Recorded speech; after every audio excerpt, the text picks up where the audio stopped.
Assalamualaikum warahmatullahi wabarakatuh. Selamat siang teman-teman semua.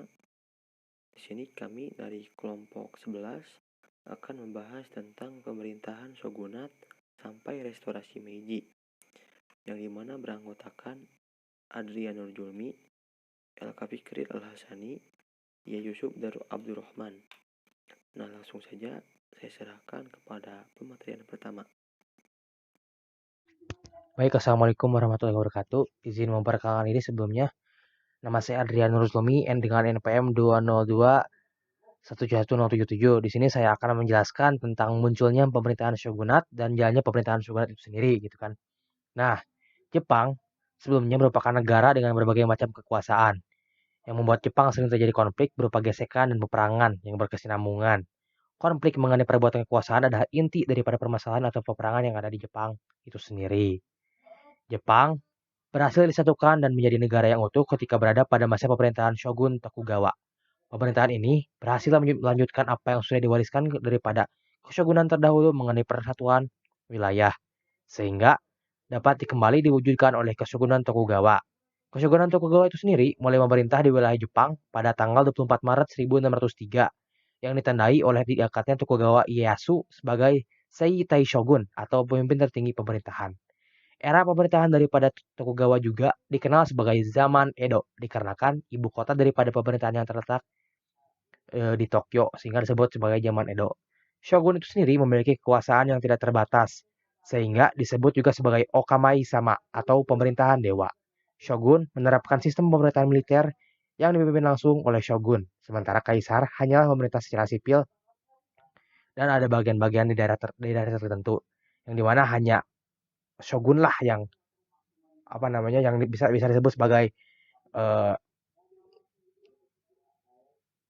memerintah secara langsungnya. Tokugawa Ieyasu juga dalam menjalankan pemerintahannya memiliki pemikiran yang sama seperti pendahulunya, yaitu Hideyoshi, dengan melarang masuknya agama Kristen ke tanah Jepang dan juga berakibat dengan dijadikannya sebagai peraturan nasional pada tahun 1612.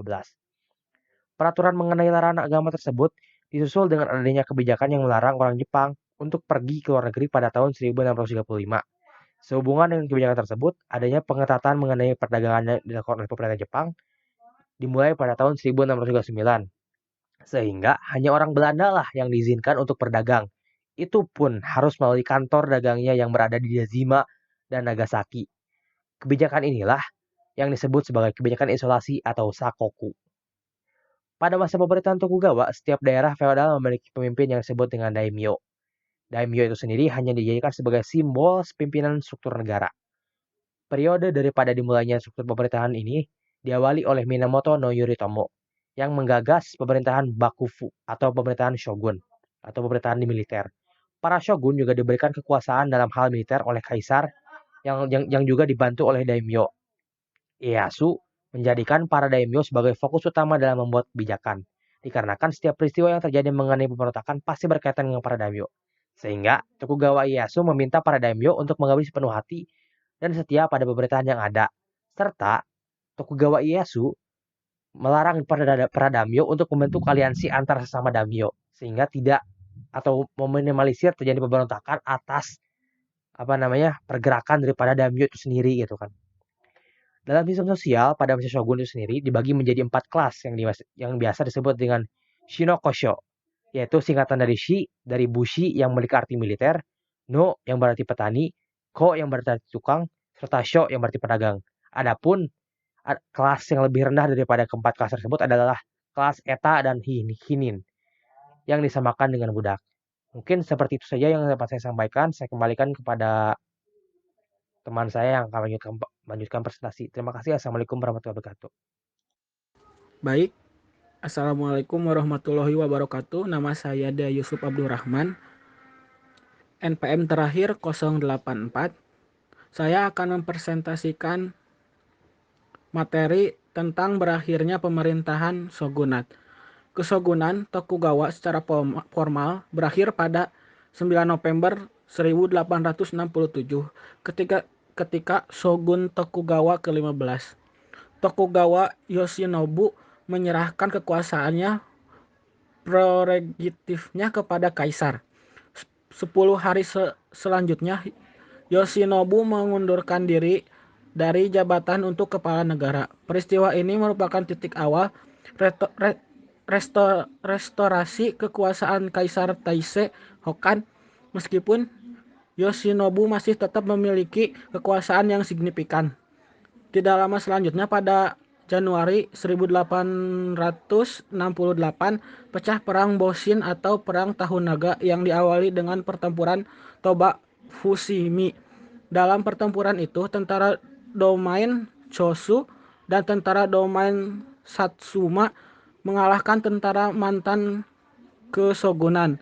Kekalahan tersebut memungkinkan Kaisar Meiji mencopot semua kekuasaannya yang dimiliki Yoshinobu, dan restorasi secara formal dapat dimulai pada 3 Januari 1869. Sejumlah petinggi kesogunan mengajak tentaranya melarikan diri ke Hokkaido dan mencoba membangun negara merdeka bernama Republik Ezo. Namun tentara yang setia kepada kekaisaran mengakhiri upaya mereka dalam pertempuran Hokkaido di Hokkaido, Mei 1869. Kekalahan tentara mantan kesogunan yang dipimpin oleh Enomoto Takeaki dan Hijikata Taizo menandai berakhirnya kesogunan Tokugawa dan pemulihan sepenuhnya kekuasaan di tanah kaisar. Sekian dari saya. Wassalamualaikum warahmatullahi wabarakatuh. Assalamualaikum warahmatullahi wabarakatuh. Perkenalkan, nama saya Alkam Pikril Al-Hasani, NPM 202 1711083. Di sini saya akan menjelaskan tentang pelaksanaan restorasi Meiji. Restorasi Meiji merupakan revolusi politik pada tahun 1868 yang mengakhiri kekuasaan kesogunan Tokugawa dan mengembalikan kekuasaan negara kepada pemerintahan kekaisaran di bawah Mushito, Kaisar Meiji. Restorasi yang dimulai pada tahun 1868 ini menandai titik balik sejarah Jepang pada abad modern. Banyak sejarawan membandingkan peristiwa tersebut dengan revolusi Prancis dan revolusi Bolshevik di Rusia. Para pemimpin restorasi melakukan serangkaian langkah cepat untuk membangun kekuatan nasional di bawah institusi kapitalis dan dengan cepat mendorong Jepang menuju kekuatan regional dan dunia. Pada perkembangannya, restorasi Meiji tahun 1868 kemudian diidentifikasi sebagai era perubahan besar bagi politik, ekonomi, dan sosial di Jepang. Periode Meiji membawa modernisasi dan westernisasi di negara ini. Nah, latar belakang restorasi Meiji ini, pada tahun 1603, Jepang berada dalam kekuasaan kesogunan Tokugawa, di mana shogun memegang kekuasaan tertinggi negara yang wewenangnya diberikan oleh kerajaan, sementara kerajaan hanya memegang otoritas simbolis seperti kepausan di Eropa. Pada era ini, kondisi Jepang sangat mengenaskan karena pemerintahan feodal dan tangan besi kesogunan membawa Jepang ke dalam masa kegelapan selama berabad-abad. Hampir sama dengan negara-negara Asia lain, ekonomi Jepang saat itu masih sangat bergantung pada pertanian dan hanya memiliki sedikit sekali industri. Sektor ekonomi negara ini pun tertutup dengan perdagangan internasional dari 1636 sampai 1853. Hanya Belanda dan Cina yang diperbolehkan berdagang. Selain itu, teknologi militer Jepang masih sangat terbelakang jika dibandingkan dengan teknologi Barat, sehingga sangat rentan mengalami kolonialisasi. Orang Jepang tahu bahwa mereka tertinggal jauh dari negara Barat ketika seorang komodor Amerika, yaitu Matthew C. Perry, datang ke Jepang menggunakan kapal perang besar dengan persenjataan dan teknologi canggih pada tahun 1853. Tujuan utusan AS itu adalah untuk mencoba membuat sebuah perjanjian agar Jepang membuka perdagangan internasional. Mereka tidak segan memaksa penguasa setempat agar usaha itu berjalan mulus.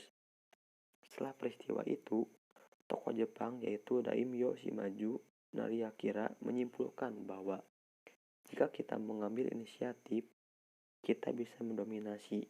Jika tidak, akan didominasi. yang menyebabkan Jepang membuka pintunya untuk teknologi asing. Sejak saat itu, Jepang mulai terbuka untuk mengambil pengetahuan teknologi dari Barat. Akan tetapi, kehadiran pengaruh Barat menimbulkan pro kontra di dalam lingkar penguasa Jepang sendiri. Beberapa samurai mengungkapkan bahwa mereka menginginkan pengusiran orang asing tersebut. Beberapa yang lain memutuskan bahwa banyak yang bisa mereka pelajari dari orang asing, dan mereka berada dalam posisi yang lebih baik untuk mengusir orang asing setelah mempelajari pengetahuan dari orang asing tersebut. Slogan mereka adalah etika timur, ilmu pengetahuan barat. Satsuma dan Chosu yang merupakan kelompok oposisi shogun pada dasarnya tidak setuju dengan mempelajari beberapa aspek dari barat. Namun mereka mengharapkan Jepang dapat membentuk kekuatan nasional yang lebih besar dan tidak tunduk pada negara-negara barat. Mereka juga mengharapkan kehadiran seorang kaisar yang mampu membawa Jepang menjadi kekuatan yang disegani di dunia. Selanjutnya, aliansi Satsuma atau Chosu dan Perang Boshin 1868. Sebelumnya, pada tahun 1866, daimyo dua wilayah Jepang Selatan, Kisamitsu dari Satsuma Domain dan Kido Takuyoshi dari Chotsu Domain, membentuk sebuah persekutuan melawan Kesogunan Tokugawa yang telah memerintah dari Tokyo atas nama kaisar sejak 1603. Pemimpin Satsuma dan Chotsu berusaha untuk menggulingkan Shogun Tokugawa dan menempatkan Kaisar Komei ke puncak kekuasaan. Melalui kaisar, mereka merasa bisa lebih efektif menghadapi ancaman asing.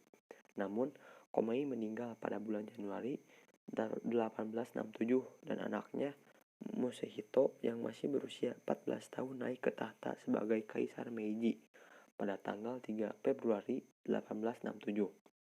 Pada tanggal 19 November 1867, Tokugawa Yoshinobu mengundurkan diri dari jabatannya sebagai Shogun Tokugawa ke-15. Pengunduran dirinya secara resmi mengalihkan kekuasaan kepada kekaisaran muda tersebut. Namun Shogun tersebut tidak melepaskan kendali sebenarnya dari Jepang dengan mudah. Ketika Meiji dilatih oleh penguasa Satsuma dan Chosu mengeluarkan sebuah dekrit kekaisaran yang membubarkan rumah Tokugawa, Shogun tidak punya pilihan kecuali menggunakan senjata untuk melawan kaisar. Ia mengirimkan tentara samurai ke kota kekaisaran Kyoto, berniat untuk menangkap dan menggulingkan kaisar pada tanggal 27 Januari 1868. Pasukan Yoshinobu bentrok dengan samurai dari aliansi Satsuma atau Chosu. Pertempuran Toba Fushimi berlangsung 4 hari, berakhir dengan kekalahan serius untuk kubu Tokugawa, sekaligus menandai dimulainya Perang Boshin. Perang berlangsung sampai bulan Mei 1869, namun pasukan kaisar dengan persenjataan dan taktik mereka yang lebih modern berada di atas angin sejak awal peperangan.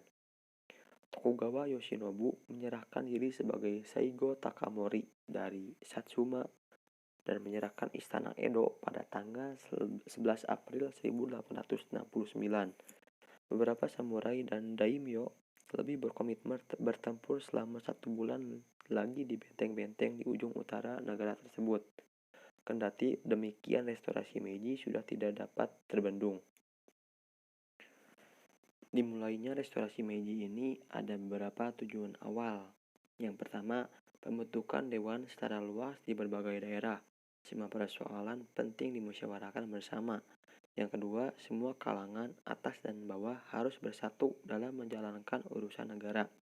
Yang ketiga, rakyat biasa, pejabat pusat dan militer harus diperbolehkan untuk melakukan hal-hal yang diinginkan sehingga mereka tidak bosan. Yang keempat, kebijakan lama yang buruk ditinggalkan dan semuanya dibiarkan berdasarkan hukum alam. Yang kelima, pengetahuan harus dicari hingga ke seluruh dunia demi memperkuat fondasi kekuasaan kekaisaran. Adapun dampak restorasi Meiji, yaitu perubahan ekonomi dan sosial berjalan dengan transformasi politik periode Meiji. Meski ekonomi masih bergantung pada pertanian, industrialisasi merupakan tujuan utama pemerintah yang mengarahkan pengembangan industri strategis, transportasi, dan komunikasi. Jalur kereta api pertama dibangun pada tahun 1872 dan pada tahun 1890 negara ini telah memiliki rel kereta api sepanjang 1.400 mil. Jaringan telegraf pun dibangun untuk menghubungkan semua kota besar pada tahun 1880. Perusahaan swasta juga didorong oleh dukungan keuangan pemerintah dan dibantu oleh institusi sistem perbankan bergaya Eropa pada tahun 1882. Seluruh upaya modernisasi tersebut memerlukan sains dan teknologi barat. Akibatnya, westernisasi pun dipromosikan secara luas. Meskipun demikian, westernisasi masif ini mulai diperketat pada tahun 1880-an, ketika apresiasi baru nilai tradisional Jepang muncul. Dampaknya, meskipun perkembangan sistem pendidikan modern ini dipengaruhi oleh teori dan praktik barat, tetapi tetap menekankan nilai tradisional kesetiaan samurai dan harmoni sosial. Sila tersebut dikodifikasikan pada tahun 1890 dengan berlakunya reskriptor besar untuk pendidikan. Kecenderungan yang sama berlaku dalam seni dan sastra, di mana gaya barat pertama kali ditiru. Pada awal abad ke-20, tujuan restorasi Meiji telah banyak diterpercayai. Jepang pada saat itu bergerak cepat untuk menjadi negara industri modern. Perjanjian tidak adil yang telah memberi hak hukum dan ekonomi istimewa bagi asing melalui ekstrateritorialisasi direvisi pada tahun 1894. Pada tahun 1902, Jepang dan Inggris membentuk aliansi, yaitu Anglo-Japanese Alliance, untuk melawan ancaman yang diajukan oleh Rusia terhadap Inggris, India, dan Timur Jauh, terutama kepentingan Jepang di Korea. Nama Jepang semakin diperhitungkan dunia setelah meraih kemenangan dalam dua perang di Cina pada tahun 1894-95 dan Rusia pada tahun 1904-5. Kematian Kaisar Meiji pada tahun 1912 menandai akhir periode restorasi. Walaupun demikian, beberapa pemimpin penting Meiji dibawa sebagai negarawan tua atau genro di rejim baru dari Kaisar Taisho dan terus berusaha menjadikan Jepang sebagai negara besar pesaing negara-negara barat. Nah, baik, mungkin itu pemaparan dari kelompok kami, kelompok 11. Mohon maaf bila banyak kesalahan dan kekurangan. Semoga apa saja yang kami sampaikan bisa menjadikan sedikit tambahan ilmu bagi kita semua. Saya tutup. Wabillahi taufiq wal hidayah. Wassalamualaikum warahmatullahi wabarakatuh.